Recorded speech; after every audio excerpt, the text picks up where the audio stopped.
Hi everyone, I am Angeli Roland Soso from PSHM4A. For today's video, I will be discussing Business Organization and Management, Chapter 3, which is all about Theory of Management in Business and Industry. Sound practices are fundamental principles, the meaning of management. The word management is derived from the Italian word maneggiare, which means to train horses, or literally to handle from the French words manager, meaning to direct a household, to economize and manager an act of guiding or leading. Etymologically, therefore, it means to handle, direct, economically, guide, and lead. In the light of foregoing consideration ascribed to the word management, the following definition may arrive at. First, management is the art of science of organizing, preparing, and directing human efforts applied to control the forces and to utilize the materials of nature for the benefit of man. Second, management is the development of people and not the direction of things. Management is the scientific utilization of men, money, and materials to accomplish a desired purpose. Fourth, management is simply stated and defined as the getting of things done through the efforts of other people. Relationship between management and organization. Organization and management are interchangeable in business operations as they involve the relationships between structural elements and the planning, directing, controlling, and coordinating of those elements. Organization refers to the structure and arrangement of an enterprise, while management involves those responsible for directing and controlling others' work. The 5 M's, including men, materials, machines, methods, and money, are utilized by management to achieve desired outcomes. Who is management? Management refers to an individual or group of key people making significant decisions, maintaining policy power, and exercising absolute power over an organization, typically in a sole proprietorship or large company. What is a good management? Good management involves competent heads in departments, strong executive leadership, and effective teamwork. It is crucial for businesses to adapt quickly changes in business activities. Effective changes result from intelligent planning, capable performance, and fine teamwork, demonstrating the importance of good management. When management considered successful? Management is said to be successful when it takes industry efficient, and this efficient is measured concretely in terms of quality and quantity of products produced with the minimum efforts at least possible cost. Functions of management. First function, planning, is a methodological approach to meeting work requirements and reducing mental effort. It is a continuous process, constantly reviewing future requirements to determine what to do, what to do today. It emphasizes prevention over correction of delays, focusing on time, patience, and origin. The second function is coordinating. Involves smooth working together of composing elements, aiming for harmony for each employee employed. It involves concurrence in purpose and performance, like in a symphony orchestra, resulting in smooth, melodious music. Third, directing means the pointing of all efforts towards the known objective. Management directs the basic elements so that they have bearing straight upon the objective and the lines of action along which the enterprise is to move are set up. Set up. Direction gives guidance and points out the course to be followed. Last functions is control. Involves management's restraining, checking, and motivating influences, requiring knowledge of actions and corrective actions, and ensuring enterprise activities are within proper channels. System, a fundamental and operating business. System is a standardized method of business procedure that aids management and efficiency. Properly utilized systems ensure desired results with minimal time and effort expenditure. Advantages of proper use of system. The first advantage, a system is the introduction of order and method wherever it is applied. Offices benefit from a system for filing correspondence records and data, preventing chaos and minimizing time and effort loss. This system streamlines the process of locating and referencing important documents, ensuring efficient and organized organization. Everyday work becomes routine through a system. This means that routine work includes planning for performance, allowing less experienced workers to handle it. However, it can become institutionalized, requiring extreme effort for constructive change. The third advantage is that an effective system enables authority to focus on important tasks like planning, problem solving, and market research, allowing subordinates to safely complete 90% of routine business tasks. Fourth, System aids in the control and reduction of cost. This means that a system based upon a certain purpose and comprehensive plan of action remove doubt and promote certainty, thus true cost can be known and controlled. Rules for applying system. A system must represent a definite and useful purpose, discard systems that exceed usefulness, and recognize they can improve.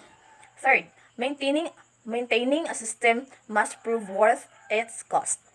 System can produce desired results but can become a worse cure than the disease, leading to a company's bankruptcy due to system maintenance costs. Rules for applying a system. First, rules. System use in particular concerns should reflect a basic general plan. Department heads should not create their own systems, as this can lead to duplication, waste, and internal friction. To ensure cooperation and meet all needs, a basic general plan should be developed through joint efforts of all departments and guide from an authority. The fourth rules is a system should be clear, simple, and easily understood, and adequate to fit the need, but involving at least expenditure of time and effort. The fifth, there should be frequent periodic checking. These periodic examinations of a system will enable management to find out whether the system is still accomplishing the desired usefulness and whether the rules have been carried out as expected. Basic principles of management. The first principle is the principle of policy making. Company policies should be formulated at the beginning of a business enterprise to define the company's aims, conduct operations, and guide management. They should be practical and not idealistic, allowing for practical judgment to ensure their effectiveness and value. Policies should be clear, comprehensive, and adaptable, serving as a guide for action with defined goals and methods. The second principle is the principle of improvement and adjustment. To be successful, a business must advance, it cannot remain dormant. Effective management is crucial for a company's growth. Stagnation in product or service development leads to losing ground to competitors. The principle of balance. To secure proper development of business and efficiency in operation, a company must be internally well balanced. Maintaining balance in a business is crucial for success. The chief executive oversees the company's overall balance, while department heads manage individual units. The fourth principle is the principle of relationship of task and accomplishment. A person, a person works best and accomplishes most when he is given a definite job to be completed in a given time, the work being of a nature for which he is mentally and physically suited. Fifth, the principle of individual effectiveness. Individual effectiveness is increased through training and improved working conditions. Ensuring workers understand the rules and providing training has led to training programs and on-the-job training, leading to more accurate, efficient, and economic work. The sixth principle is the principle of simplicity. All elements which are not essential to successful operation should be eliminated, and all those retained should be applied in the simplest way. The principle advocates eliminating unnecessary bureaucracy, introducing actions only if they benefit the company, and using the simplest methods to achieve desired results. The principle of specialization. Scientific distribution of work results in the specialization of effort and task. This principle increases skill and productivity in a specific field, as few people excel in many areas. The eighth principle is the principle of standardization. Whenever practicable, best practices should be determined, expressed in terms of definite units or standards, and adapted as a pattern for use in operation or performance and planning in control. The principle of financial incentive. Remuneration should be in direct proportion to a value of accomplishment. A well-developed wage and salary administration plan benefits both workers and the company. Non-financial incentives, like fair work policies, can boost productivity. The tenth principle is the principle of human relations. Management succeeds or fails as human relations and business are intelligently or otherwise handled. Management and labor aim for business prosperity, fair treatment, respect, and recognition. Effective relations management requires sound policies, adherence, equitable wages, and good working conditions. The principle of planning. To satisfactorily accomplish anything of importance, there must be planning in advance of doing. Planning is a method that replaces guesswork and reduces chance by deciding on tasks, methods, and locations. The principle of control. Planning is of little value unless there is subsequent control to make certain that plans are carried out. After plans are made and instructions issued in charges must determine their implementation through observations, examinations, or through control system. The principle of cooperation. The efforts of two or more individuals working as a unit toward a common goal are greater than the sum of the efforts of the individual working as individuals. The principle of leadership. Wise leadership is the important single factor in successful operation. Good leadership involves achieving goals, maintaining a positive spirit, winning cooperation, and directing others' efforts regardless of the company or group. The principle of delegation of authority and responsibility. Decisions should be made at the lowest practicable organization level. The principle of equality of authority and responsibility ensures equal authority and responsibility for subordinates' actions. The 16th basic principles of management is a principle of utilization of executive ability. Executive ability can be utilized fully by freeing it of the need to attend to all routine matters. This principle is especially relevant for large companies with complex direction and coordinate issues, allowing to executives to focus on long range planning and overall direction, coordination, and control. The role of leadership.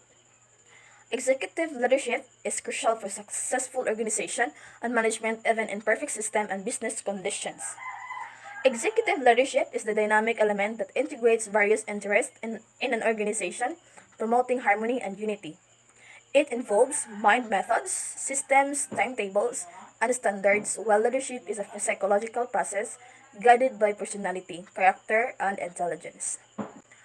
The executive should have first the physical and mental health, vitality, strength, and endurance are required of executives. Second is intellect, clear thinking, and intelligence is either creative or judicial. The leader has a creative mind, which can easily envision concepts or new plans. He has a judicial mind, which can rapidly evaluate several aspects of an issue and readily arrive at the right decision. The third, the executive should have personality. The executive should have maturity, social orientation, personal magnetism that commands consent, cooperation, enthusiasm, and ability to inspire persuasiveness and tact. Fourth, character. The good executive as a leader has integrity and other excellent character traits. Fifth is language facility. The leader should not only know but should also have the ability to teach and communicate what he knows. These characteristics of leadership blinds the principle of organization and management into functional whole. And that is all for this chapter 3. Thank you for watching.